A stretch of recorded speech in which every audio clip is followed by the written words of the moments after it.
Then they will have 1 minute to answer each question. And even if a question seems to be directed to one of them, I'm going to let all of them have equal time to answer those questions. Then everybody's going to have 2 minutes for a closing statement, and we'll start with Mr. Arnold and go back, and Mr. Higgins is always in the middle. So, okay. Now here's your job, because without you this doesn't happen, although I'm looking at the cards already on the podium here and I know you're doing it. You need to write questions. They can be directed to the group or to one. And when you're done writing them, just raise your hand and one of our volunteers will collect that question. Please write questions that are of general interest and not about personal matters. The League believes that these forums should cover issues, not personalities. There's the timekeeper, Barbara Harris. If you don't know her, she's a very tough woman. Don't mess with her. She's going to time all of these things, and she'll show you the 30-second sign, the yellow sign, and when you see the stop sign, she means it. That means finish your sentence, and it should not be a complex sentence. It should be a simple one. And here's my job.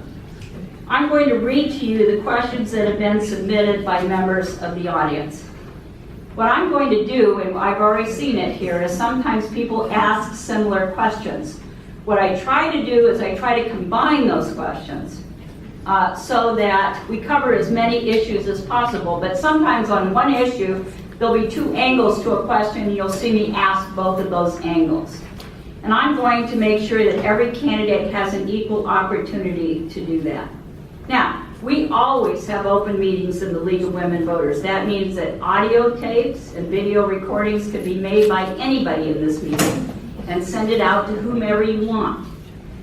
Now, applause and demonstrations, I'd like you to sort of hold off on that, and I hope I will be more successful than those moderators of the presidential and vice presidential debates. It wasn't a good thing when the League of Women Voters gave up that job, was it? Oh. The League can't ask every question, but we'll try to do the best that we can. Okay? Now, we provide this as a service to everybody in the community. And so our country has very serious issues, and this has not been so far this year the greatest discussion of them. So tonight we have 3 very civil gentlemen, I assume, and let us all be part of the solution. Okay? So everybody turn off your cells. If you can do that, that would be great. And Mr. Otto, we're going to start with you. Well, first off, let me thank the League for holding this tonight. Very, very, very thoughtful. I certainly appreciate it. I hope that there would be more folks here tonight at this table. But I certainly I commend the audience and the folks that are here tonight. And I will tell you that 43 years ago, I attended Merrimack College. I think it's changed a bit since then, but that's the last time I was here at Merrimack. I think too often our elected officials forget that their first duty, first and foremost, is to be public servants. It is hard for the voters to trust and to put their trust in elected officials when they know that they're spending more of their time on special interest, more of their time on serving large donors, or trying to advance their own political career. I am a husband, a father, a grandfather, a United States Navy veteran. I'm a 31-year career air traffic controller, and I am serving in the Missouri House now, and at the end of December I will serve my 4th year. There are 2 terms. I think that the trust between myself and the voters and constituents of the district is the most important aspect that we can have of the job. I am one of the few legislators you'll meet who has never accepted a lobbyist gift, a meal, or a ticket. No matter how good a job you're doing, no matter whether or not you think I'm thinking of you first, you're always going to wonder whether you're not getting something or if I'm getting something extra and when I'm being wined and dined by the special interest. It started when I first got in the House, and I never changed that philosophy. I think there's a lot of issues here with in the 2nd Congressional District. I decided to run because I think this district has been underserved since it was started in 2012. I think that we need somebody who will serve the voters, who understand the needs, will help them in... I think, Oh, Mr. Otto, your time is up. I didn't see the 30-second, I was waiting for that, sorry. Sorry. Mr. Higgins. Well, again, I'd like to thank the League of Women Voters for putting the work into organizing these things and inviting all the candidates. It's a shame that some candidates couldn't show up. My beautiful wife, Ladonna, is in the audience there. She's been my wife and best friend for 28 years. I personally have been a Libertarian for 42 years. The Libertarian Party itself has been around for 44 years. During that time, we have made progress, not as much as we had planned, but progress nonetheless. It takes a long time to sway public opinion in a big way. There are several ways to describe a libertarian. Some of them are a lot more wordy than others, but the easiest way is to say that we're for freedom. And freedom is a word that gets tossed around casually, but basically the word freedom means the absence of force. And government, by definition, invokes force. So therefore, we believe in a limited government. The proper role of government is to protect our rights, to keep us safe from thugs, and to defend us from foreign invaders. Instead, today, our government violates our rights by controlling our personal behavior, our income, and our economic activity. We have a $20 trillion debt. We have burdensome regulations that smother economic activity. All these things are outside the scope of a proper government.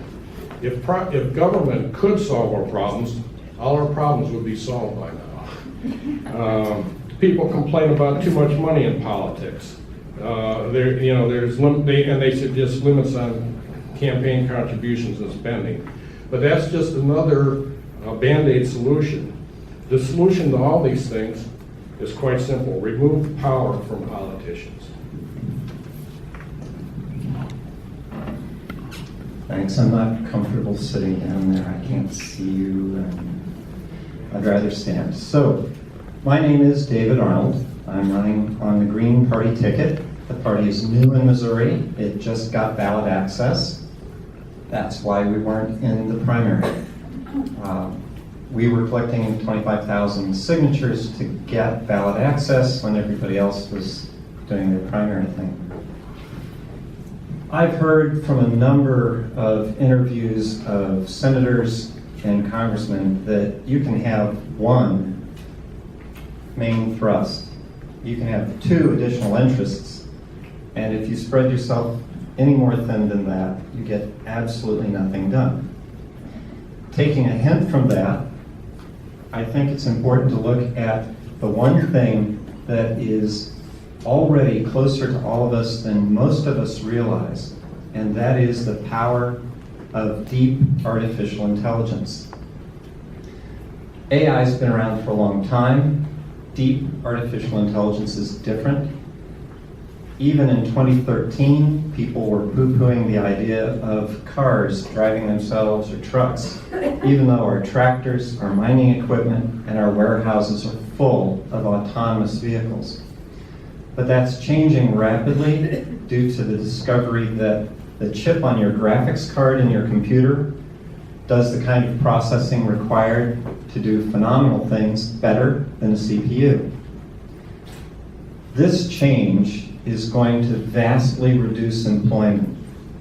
We have 3.5 million people who are truck drivers. The trucking industry is spending billions on artificial intelligence to get rid of the driver in a truck, and they will succeed shortly. Therefore, we will need to implement a basic income to provide people with money so they can participate in the economy instead of depending on wages. Okay. Now, we're going to start the questions, and Mr. Higgins, you are first. Here's the first question, and everybody gets to answer it. How would you work on breaking gridlock in Washington? Well, the main problem with gridlock, it's progressively getting worse, is the redistricting. The major parties can divvy up, if you look at these districts, they're all kind of convoluted. They kind of wander all over to pick up either all Democrats or all Republicans. So the candidates, when they go there, or the elected officials when they go there, don't really have to cater to the general public. They can cater to their base. So we need to have talk about artificial intelligence or a computerized way to develop these legislative districts, and don't let the politicians mess with it. Every year, every 10 years, they have a chance to redistrict, and they just make it worse and worse. It goes this way. Yes, Mr. Arnold? I'll pass on that one. Okay. Mr. Otto? Thank you. I think Jim's right there as far as redistricting. Redistricting has been a disaster for a lot of places, especially in the state of Missouri, where we see these districts that are written up more for benefit of the political party. Iowa has a redistricting commission. I file a bill on that every year to try to get that passed. But of course, that's an important aspect. My hope is that this year we get more of an even house. And I think that's an absolute. I've spent 4 years in the Missouri House. I understand how to legislate. I know that the real work is not done on the floor where you get to make these grand speeches and try to get your name in the paper. The real work is done in committee, in collusion and collaboration with folks that you might not normally have a lot in common with. I told a group of kids the other day, voters need to understand that compromise is not a dirty word. And we can't be punishing legislators that do find a way to compromise and to get bills done. I think there are a lot of avenues there, and my hope is that we have a balanced House, or more of a balanced House, and we spend more time in interest of the voters. Okay, Mr. Arnold, you're going to be up first this time. And several people have written about the Supreme Court decision, Citizens United. They want to know what your position is, and let me put another question with this. What do you think about the court designating that corporations are persons? Thank you. I'm not going to pass on that one. Fictional bodies are not people, period. The court was way out of line, and it makes you wonder about the other pieces of what was going on in the court, that it got away with something like that. The Constitution's actually pretty clear about what the powers of the Supreme Court are and are not. Read it. It's a very easy document to read. I think you'll find that there isn't anything in there that lets them declare that fictional entities are people. And I think the people are going to be the solution to that problem. We have to make a single consensus among us, and then the legislature will reverse the court. Okay, Mr. Otto. Thank you. One of my priorities, of course, is to try to find some way to find legislation that will counteract the Citizens United or Citizens United decision. I think that the idea, the concept, and I don't think the court's meant to go this way, that the more money you have, the louder voice you have. I don't think that was ever the case. With that in mind, though, there are some constitutionalities within that decision that are going to be hard to overcome. There are First Amendment aspects of it, so legislation that has to be proposed more on transparency, I think, that eventually with the amount of money they can spend. You guys noticed that today, of all times, we had $4 million come to the state of Missouri for a single candidate. Those sorts of things, I think, they don't sway the voter, they override the voter, and frankly, cause a lot of discouragement amongst the voters, or whether their vote and their voice is really there. Citizens United must be. I believe your time is up. Mr. Higgins. Okay, well, I do believe in Citizens United. It sounds like it is kind of a perverted, only because the politicians have so much power, and these corporations spend a lot of money lobbying the Congress. And they could be better spending that money making things for us. And so the problem is that that the politicians have the power and the control to influence how things happen in the marketplace.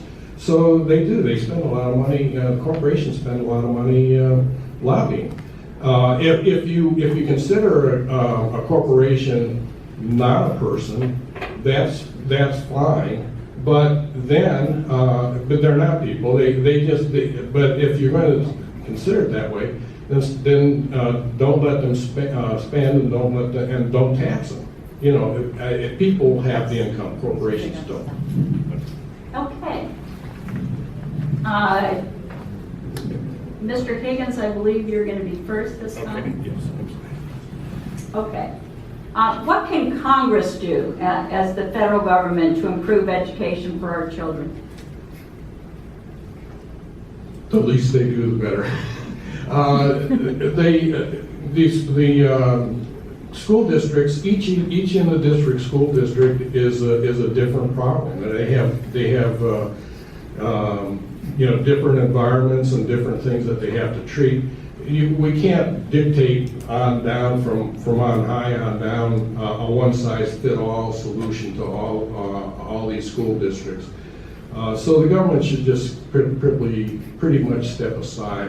It's a individual thing that's school districts local should customize for themselves, and maybe they should allow parents, school vouchers or tax credits, and allow parents to use their education tax dollars as they see fit and break up the local public school monopoly. That would go a long way for competition and innovation. I believe your time is up. Mr. Arnold, what about you? Wow, well,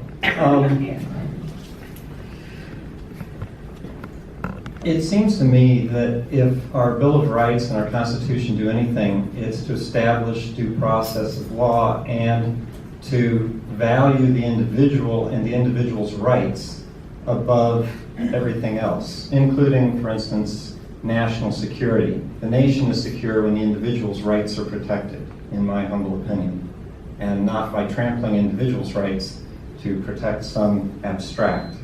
Article 5 lets us change our government. So when we get to education, our education, I think, should be equally funded across all school districts. That's going to take some work to figure out what mechanism. It probably should be done at the state level. But the government at the federal level should enforce the constitutional principle of equal access and protection under the law. Okay, Mr. Otto. I think the public education is the most important aspect of government that there possibly is. I do believe that most time that public education needs to be done some sort of from the bottom up. I think that the Board of Educations and those entities really have the best understanding of the needs of their own particular district. But I do think the federal government can participate not only in funding and those sorts of things and the grants that they give out, but by addressing sometimes some of the economic issues that a lot of these districts face. Although I think it's a direct connection, but I think raising the minimum wage can help some of these communities that are having so much trouble, that are having issues of the multiple jobs and trying to make a living, to be able to send their kids to school and to protect and provide for their own children. I also think higher education, the cost of higher education is escalating entirely too high. And I also believe that we can do something about the cost of loans for those that have loans for education and those that will eventually get them. Okay, we're going to start this time with you, Mr. Arnold. And what would you do to ensure the survival of Social Security? Several questions on Social Security, so. Just that one. Yep. Okay, so the survival of Social Security is based on the fact that At a certain point, we don't earn money anymore, and we still have expenses.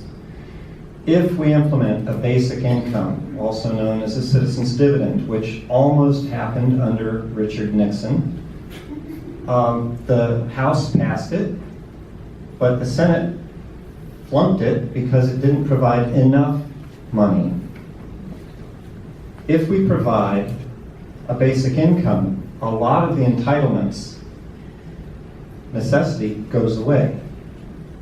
Each individual citizen gets an amount of money adequate to housing, food, education, health care, and some discretionary funds, and we run the economy that way instead of fictitiously creating money in banks and loaning it to people in the economy.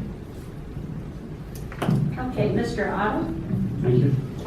Social Security is vital for our seniors, and is something that we absolutely must be prepared to protect and preserve, not just for this generation, for generations ahead. The easiest way to fix Social Security right now is to lift the cap. You can lift the cap either completely off or lift it to a certain level. My concern about lifting it to a level, although frankly, once we get past the baby boomer bubble, I think Social Security will sort of self-fix itself as the costs come down and the number of folks that are on it. But absolutely, you can fix it by lifting the cap. What we can't do is put it into Wall Street, where people with money already make more money off the dividends. It would be disastrous for those of our seniors who had been subject to that in the 2009 recession and were never able to make up the money, as a lot of folks have done in Wall Street so far. That is an absolute wrong way to go, and one thing that the current representative now proposes. Okay, Mr. Higgins? Well, when they initiated Social Security, I think it was back in the 30s, if my history is correct, they were expecting or planning on ever expanding workforce. It's basically a Ponzi scheme. Is that, you know, the population or the working population was always going to get bigger than the retirees. So it has failed. It never was economically sound. So and the biggest problem with Social Security is that you don't have a choice. When I became 16 and started working, they took it. They didn't ask me if I wanted it or anything. They just took it. And so again, they don't have to compete. They don't have to plan better or anything, because you're forced to participate in it. And you know, that's what's wrong with it. Okay. So this question is for you, Mr. Otto. Let's stay on seniors' money. And two people have asked about the 32,000 retired Teamsters and say, what will you do to protect seniors' pensions? It is one of the problems that we have. We're going to face more and more as we move along and define benefits. Those retirement systems slowly go out of vogue. Central States was a company that holds retirement systems for many of the Teamsters, but not just for Teamsters, for a variety of workers across the country.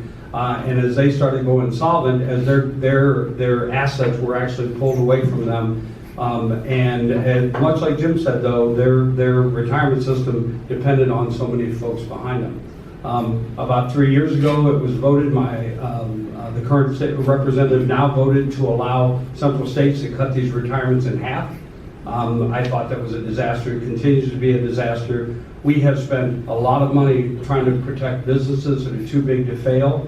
I think that some of these retirement systems simply can't be allowed to fail. And if we're going to protect our businesses, we need to protect our own seniors and our retirees as well. Mr. Higgins. You know, obviously, if you're an employee at a company, you enroll in their pension plan, or you expect to get your pension when you retire. There are a lot of laws in place that they have to keep so much money in escrow and everything, but basically it's company's best interest to provide a stable pension system for their employees. If they don't, they're gonna lose employees. So yeah, they should keep that money in escrow. I don't know. That's about all I can say about it. Mr. Arnold. Could you repeat your question, please?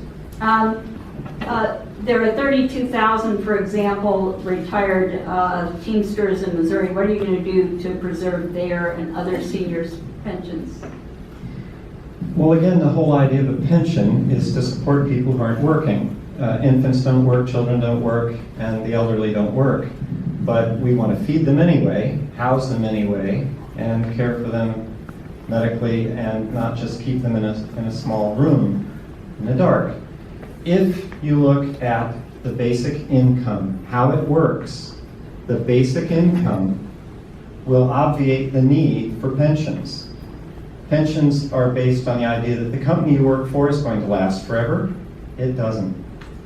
That the economic necessity of the widgets that your company makes, horseshoes, or horsewhips, or horse and buggies, things change. The companies aren't going to stick around. The idea that pensions are a permanent solution for an economic problem like that is a fiction, a dangerous fiction, and there is, right in front of us, an idea that's over 200 years old. I think your time is up, Mr. Arnold. Basic income. Okay. Mr. Higgins, you get to be first this time. There are several people who are asking about gun control. So here's the question. If you had one law you could pass in Congress that you would deem a sensible piece of gun control legislation, what would it be? The Second Amendment is very clear that we have a right to own guns. It says that your, the right to own guns should not be infringed.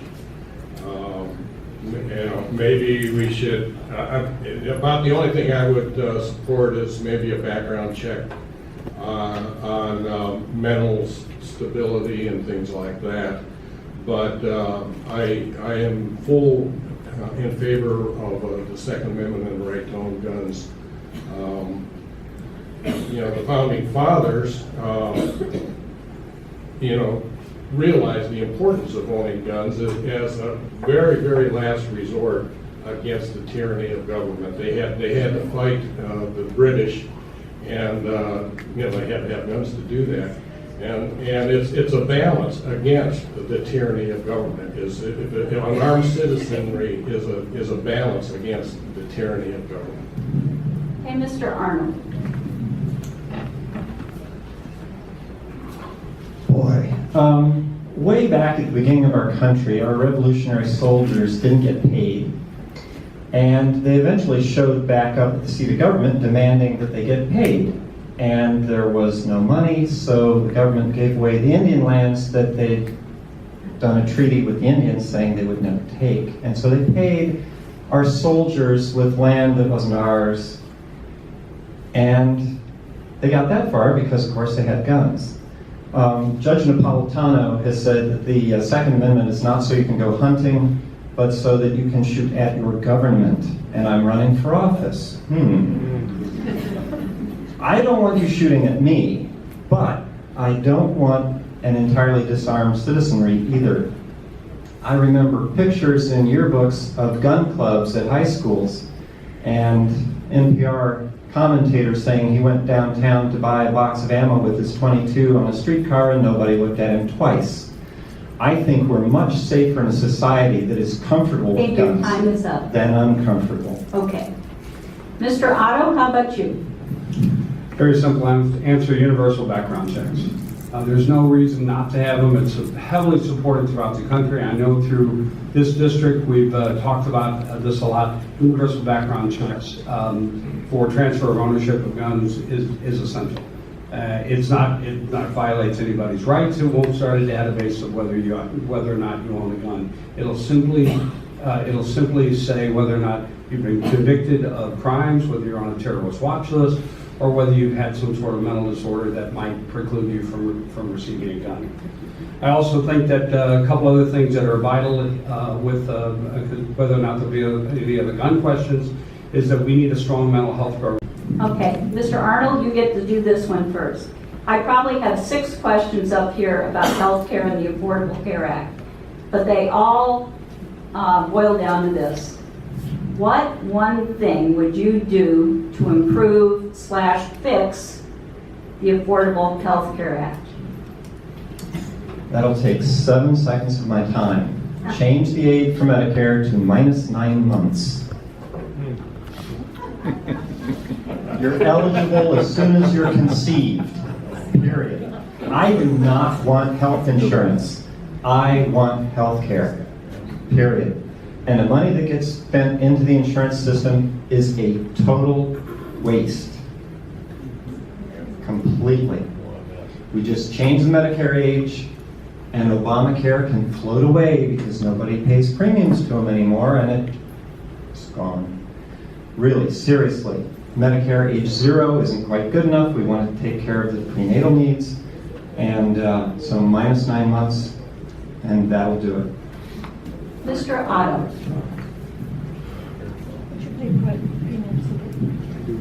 The answer to this is to offer a public option.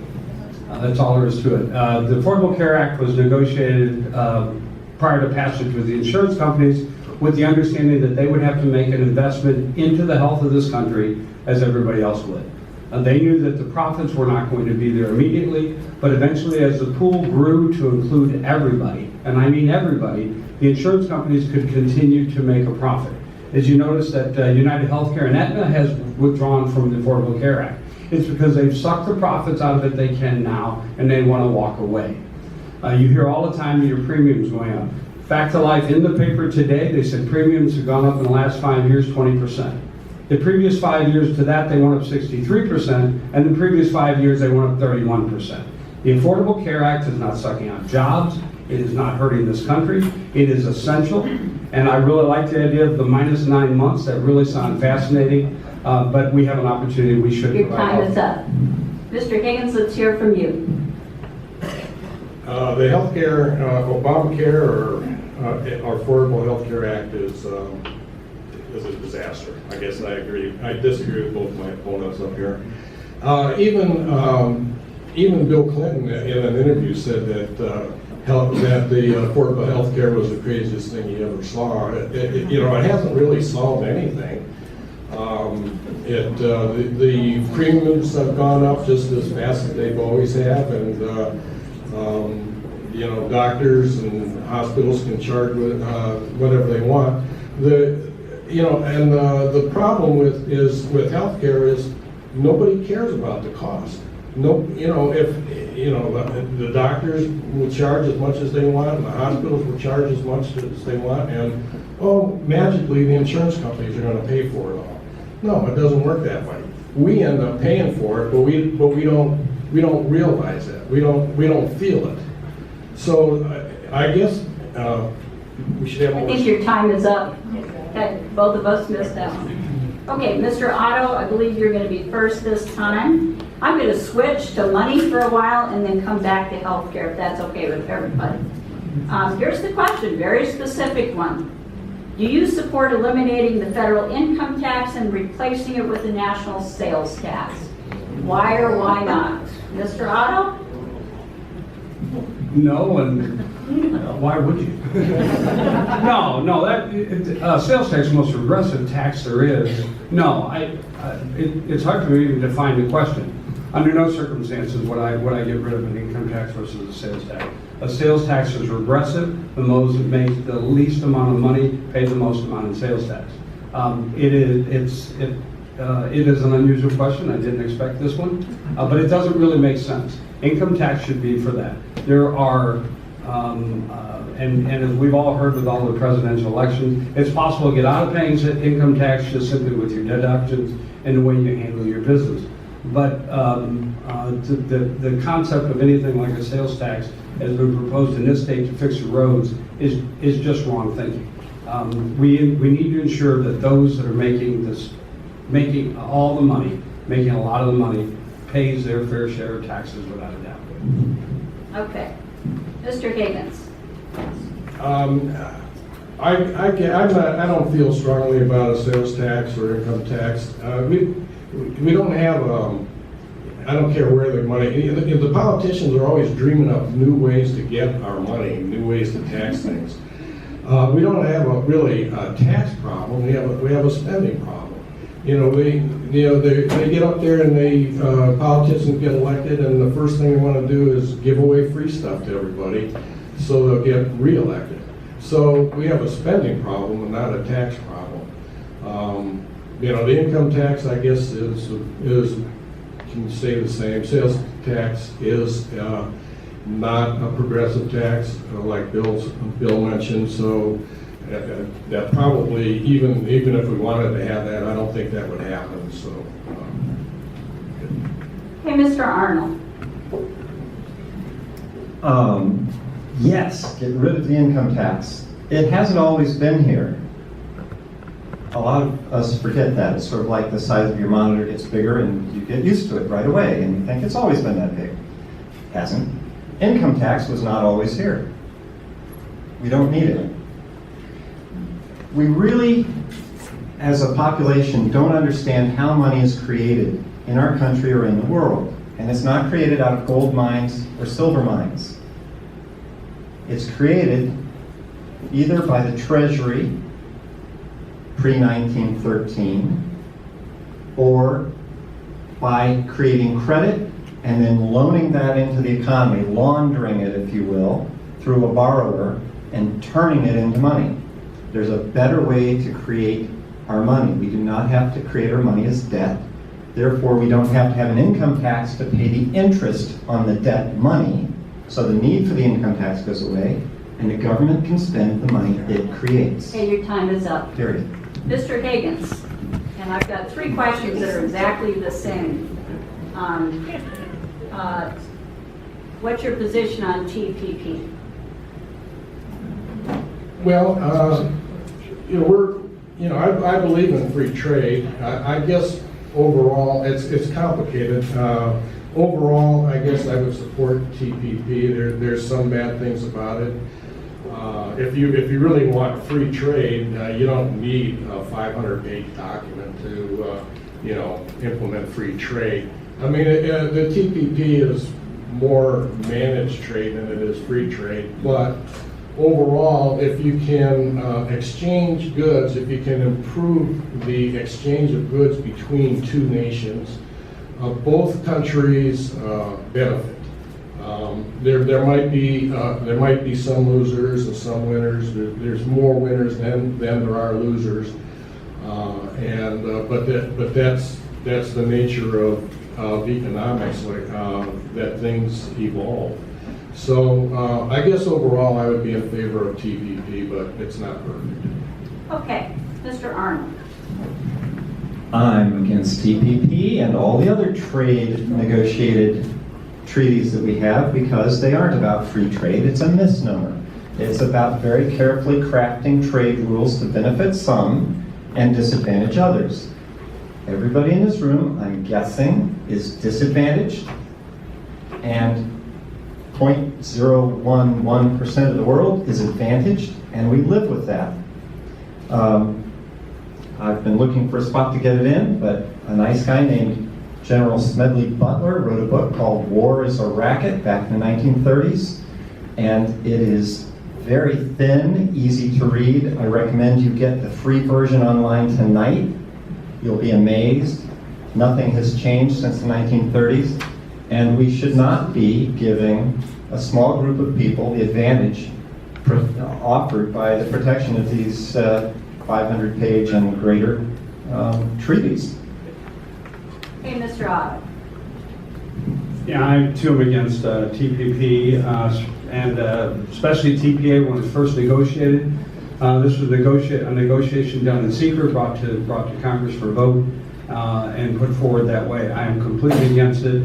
Much like NAFTA, where it moved manufacturing jobs out of the United States into Mexico, there's a fear that it's going to move manufacturing jobs But there's a lot of other problems too. Our country demands certain safety requirements for employees, certain wage requirements, certain protections for employees that are not included in this. So other countries will be able to manufacture goods or do what they do to ship here without those safety concerns. Also, one of the big problems of this is the pharmaceuticals were left out of this. We're not allowed to negotiate pharmaceuticals with TPP. It is one of the worst aspects of it all, and it puts Big Pharma back in charge of what's going on, not just with our health care, but with the cost of medications. Okay. Mr. Arnold, we're going to start with you on this one. Some folks have asked about military spending. I'm going to put two questions together. First one is a factual one. The second one is a position question, but they go together. Around what percentage of the debt is due to war spending? And secondly, where do you stand on U.S. military spending? Well, to answer the first question, I think it's a question that's impossible to answer. If Rumsfeld can say that the Pentagon doesn't know where $2.1 trillion went in the prior year, I don't know what your percentages are of, but if our gross national product is less than a quarter of that, what's the percentage of 2 trillion of 5? It's ridiculously huge. Our government is not supposed to be the biggest bully on the planet. We aren't supposed to have a military budget that extends over 2 years. Constitution again, pesky thing. Our founders understood that organized armies eventually turn on their own people, because they don't have enough of everybody else to fight. And so they wanted a weak military. And it caused some problems early on, and people started looking the other way. We need less military. Okay, Mr. Otto. I have no idea how much of our debt now is due to military spending. In fact, if whoever wrote the question, if you'd come to me and tell me your answer, I'd like to hear it sometime. But what I can tell you is we fought 2 wars without changing our revenues to finance them. We will be financing those wars for a number of years into probably the next generation, if the generation after that. We do need a strong military for this country, without a doubt. We see this in actions around the world, and the United States has always been a leader in that and should. But we do need to consider how we spend our military money. A good example is we have developed a jet over the past few years that cost $1 billion. I spent 7 years in the Navy as an air traffic controller. I saw airplanes go down in training missions. It's a difference when an A6 goes down and we do $7 million versus an F-35 that cost $1 billion. We can spend our money more efficiently and better to protect our country and our soldiers. Mr. Higgins. Yeah, military spending is way too high. I don't know what percentage it is, but I know under Bush, when he was president, that the Iraq War cost over $1 trillion. That's just in monetary terms, and we're intervening in the foreign affairs in the countries around the world, which is causing more problems than it's solving. So there's not only the monetary cost, but it's the human cost. I mean, we demolished Iraq. I mean, Saddam was a bad guy, but at least it was a functioning country. When we were done, they didn't have electricity or water or anything. So why do you think there's terrorists that want to come after us? Because we're over there bombing them and droning them. So that's got to stop. Okay. Mr. Otto, we're going to start with you. What one thing would you do if you could to improve veterans' health care? I think we ought to consider veterans' health care on a public option or Medicare style system for them. I think that right now the veterans hospitals and veterans care is not working the way it's supposed to be, and a lot of it has to do with not only inadequate funding and inadequate management, I think that there's an option that we could look at to allow our veterans, and I would actually propose that they get lifetime medical care, but to allow our veterans to be able to go to any doctor they want in a Medicare style, and then to go to the Veterans Hospital for specialized care, especially in trauma training and all of that. You all know that the #1 rise in suicide in this country are returning veterans from war. I would be in favor of putting them on some sort of program that virtually assigns somebody to them to get them past those trying years when they come back. And I think there's lots of ways that we can improve their health care. Okay, your time is up. Mr. Higgins, what do you think? Well, once again, it's another failed government program. When the bureaucrats run stuff, it just doesn't work. But we did make a promise to our veterans, and we owe them that. In some states they allow them, in some areas, rural areas, and we allow them to opt out of the VA system and use that money for private health care. That would probably be a good solution. But other than that, that's about all I said. Yeah. Mr. Arnold. Well, this is like a triple tragedy. We ask these people to do unspeakable things, they do them, and then they're haunted by it. The first thing we have to do is quit sending people to war. We've got lots of techniques of negotiation and conflict resolution. We need to start using them. For the people that have already been thrown through it, I don't care if they got dishonorable discharge or what. If they got pushed into our military ought to take care of their medical needs. And we, as the people, are the military, or should be, a well-regulated militia. And therefore it's on our back. And I think we should pony up and pay for the care. And what you can do to keep people from committing suicide that have been forced through such unspeakable things, I have no real medical idea, but I think it's a thing that should be a heavy burden on all of us. Okay, we're going to start with you this time, Mr. Higgins. And we're going to change gears and talk about the environment. Several people have written about cleaning up nuclear waste, but I'm going to ask you the most specific question that I got. And that is, what is your position on the Westlake landfill radioactive waste? Are you in favor of USACE being commissioned to remove it? Since it's there and the problem exists, I don't know the details of how it was caused and everything, but yes, it's my wife drives by there every day, and she comes home and complains to me about the odor and things like that. But it needs to be cleaned up one way or the other, and if we can bring in outside help, then so be it. Okay, Mr. Arnold, how about you? Boy, nukes. Yeah, we've got a landfill on fire and it's going closer and closer to nuclear waste. What should we do? Well, since we can't put the fire out, we have to move the nuclear waste. And of course, we're going to move it to someplace, and there's going to be a problem there too. I don't see an option to not moving it. What, we're just going to let the fire burn into it and start putting it in the air? That doesn't sound reasonable. But we also probably have to quit making nuclear waste and quit spreading it around.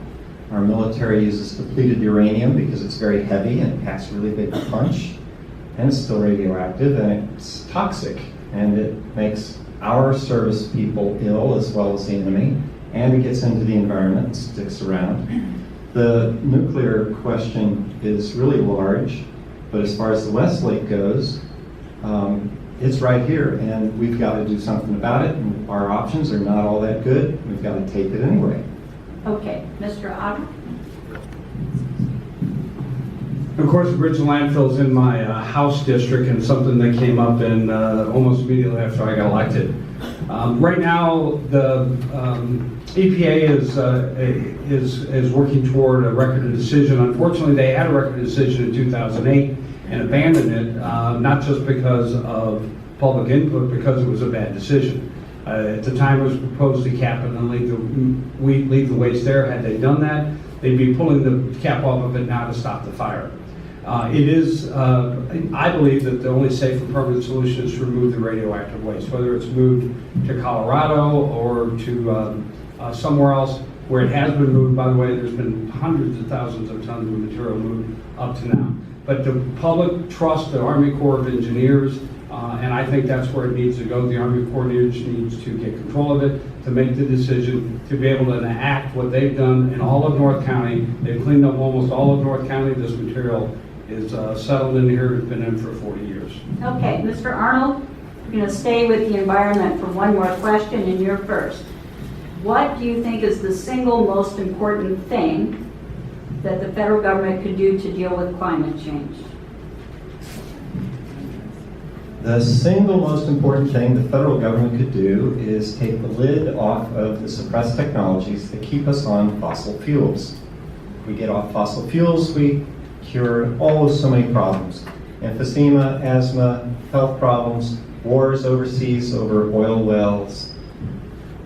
We've got technologies, we've got secret patents. And the U.S. Patent Office was created to protect inventions, but now we have secret inventions.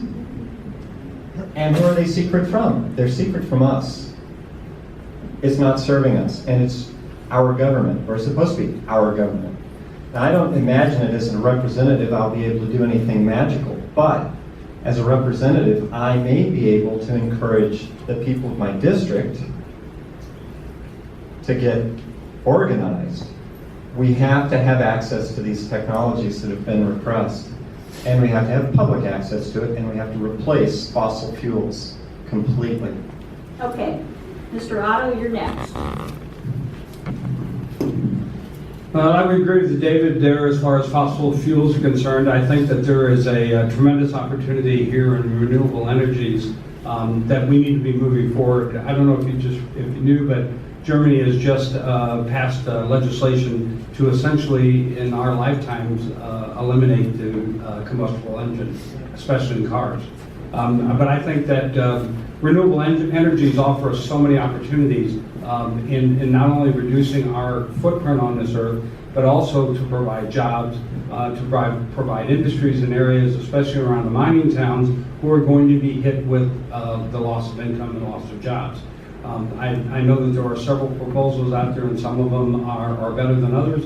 But renewable energies, both in wind and solar, especially in solar, gives us an opportunity as a country to create jobs, to reduce the footprint, and to calm the fears of a lot of folks who are going to have a loss of income and a loss of jobs. Okay, Mr. Higgins. Well, the earth is warming. I mean, I don't think anybody can deny that. Whether it's caused by CO2 or not, that's unclear. There are some surveys that say that that CO2 lags the warming of the earth. That the earth warming actually causes CO2, so it's reversed. The solutions they propose, wind and solar, they're not going to get the job done. I mean, my wife was born in North Dakota. We drive up that way, and there's acres and acres of wind farms just all over. And but still, they only produce like less than, between solar and wind, it's like less than 3%. I mean, we spend a lot of money. And ethanol too. Ethanol is a wash. We spend a lot of money and energy on ethanol, and Your time is up. zero net gain. Okay. Mr. Otto, we're going to start with you, and I'm going to switch topics quite a bit here, actually. What is your position on women's right to choose? I believe that everybody has a right to determine what happens to their body, whether they be a man or a woman. Pretty simple.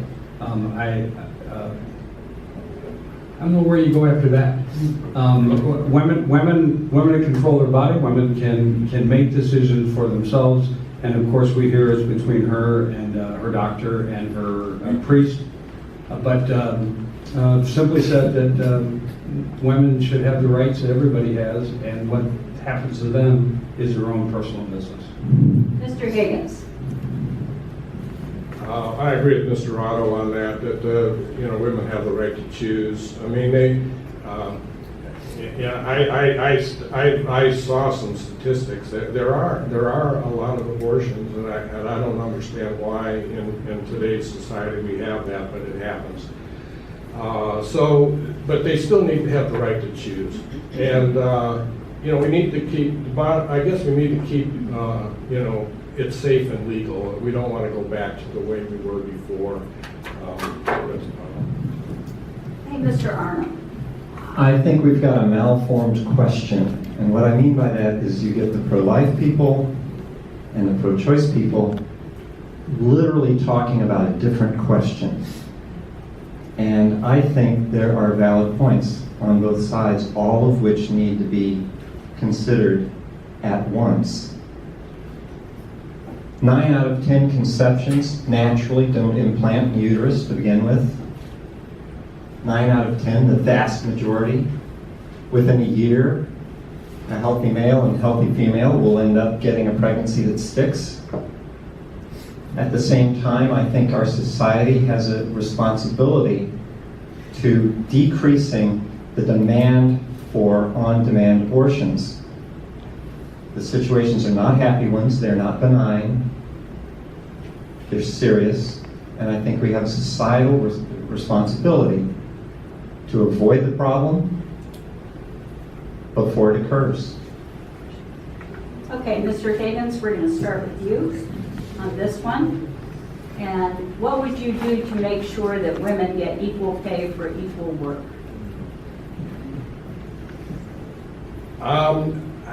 To try to pass legislation to artificially make the wages the same is the wrong approach. I don't know. I mean, there are some studies, not some studies, but it is a fact that women take more have more health issues and take more sick time, take more time off to be with their children, things like that. I mean, it's up to the. I mean, we can lay a guilt trip on the companies, and try to get them to do this, but to artificially mandate that we pay women equally, I can't go along with that. Mr. Arnold? Wow, what a can of worms. Okay, so first off, family leave ought to be for men and women. And women should be able to nurse for the first 5 years. It's better for the baby's brain and their development. And dad can't do that. So women are going to disappear for that part, maybe. Okay, so what? We have to have our priorities straight. And if we have a basic income, we get rid of one of the other problems, which is intimidation in the workplace. So men don't take off time to go take care of their kids because they're afraid they'll get fired and they won't get hired someplace else. And the fear is justified, because what happens when the women take off and they go away from the workforce and they try to get back in? They can't get back in. So we've got a scary workforce, and it creates a bad situation, and then we solve the wrong problem. I love a quote from Penchant. He said, if they get you asking the wrong questions, they don't have to worry about the answer. Okay, Mr. Otto. Women are completely equal to men. The idea that family leave is for women only and for men is ridiculous. Right now, you know that women make 76 cents on every dollar a man earns. It makes no sense. If we need legislation to enact to force companies or to penalize companies that are caught or specifically do things that would end up in somebody being fired or demoted or not being promoted because they had a pregnancy. I mean, I think that the whole idea is ridiculous.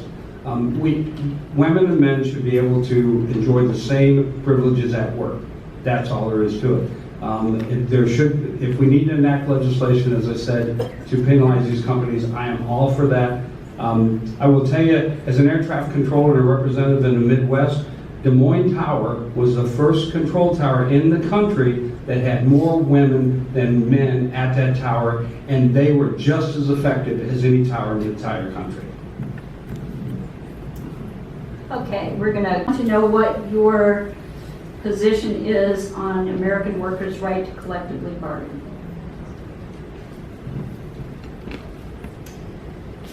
Wow. Collective bargaining is essential because of the way we have the capitalist economy built, because we can have an entire class of people who are relatively powerless. If you didn't have to depend on your paycheck and somebody told you to mishandle chemicals in the workplace or work extra long, skip your kid's birthday party, whatever, you just wouldn't do it. You wouldn't need collective bargaining. For right now, we've got to have collective bargaining. My hope is that in the future, we won't need it, but people should always have the right to assembly and to association. It's in the Constitution. I think it fits for labor unions as well. You demand a fair wage that way. So if you spend a lot of time regulating the economy and mandating things, that puts a suppression on economic activity. Okay, Mr. Otto, we're going to stay on this question of jobs for a while, and you're first this time. 2 or 3 people have written and said, you know, we have all these jobs out there that are available. Then we have all these people who are looking for jobs. The problem is that the people who want jobs don't have the skills to do the jobs that are there. What would you do about that? I think the problem with some of this is that our education is going to last about as long as our iPhones do. And that issue in itself, we have to have continuing education. The young person who learns the job at Forest Valley that goes to Boeing will be able to work in that field for how long without needing additional training. It is something that we have to. Your time is up. Thank you. Mr. Higgins. Well, education is the key, obviously, and we live in a technical society, complex society, and people need to be educated and trained. And the public schools are dropping the ball on this. They haven't really innovated because they get our tax money regardless of performance. So they can keep on going and the way they have been and not improve or anything. So again, we got to go to tax vouchers and tax credits and let people, parents, have more control over their education and send their kids to private or charter schools or parochial schools, whatever, and allow competition in the public school system and innovation. And that way we will be able to train our people, our young people, much better than the way we're doing it now. Mr. Arnold. So our past does not help us see the imminent future. We have a tsunami coming. At this moment, it's just a little blip out in the middle of the ocean, but when it gets to shore, it's going to be hundreds of feet tall, and it's going to wipe things out. What is that tsunami? It's the change in artificial intelligence. Blue-collar jobs are going to get the axe, but so will white-collar. It's estimated that anywhere, depending on who you listen to, 50% to 90% of a CEO's job can be done better by this artificial intelligence than by a human. So if you have the white-collar workers and the blue-collar workers with less than half of their job left, you're going to have a line 1,000 long behind anybody willing to do that job for $1 less, It'll be a race to the bottom. We can't keep the same model in our head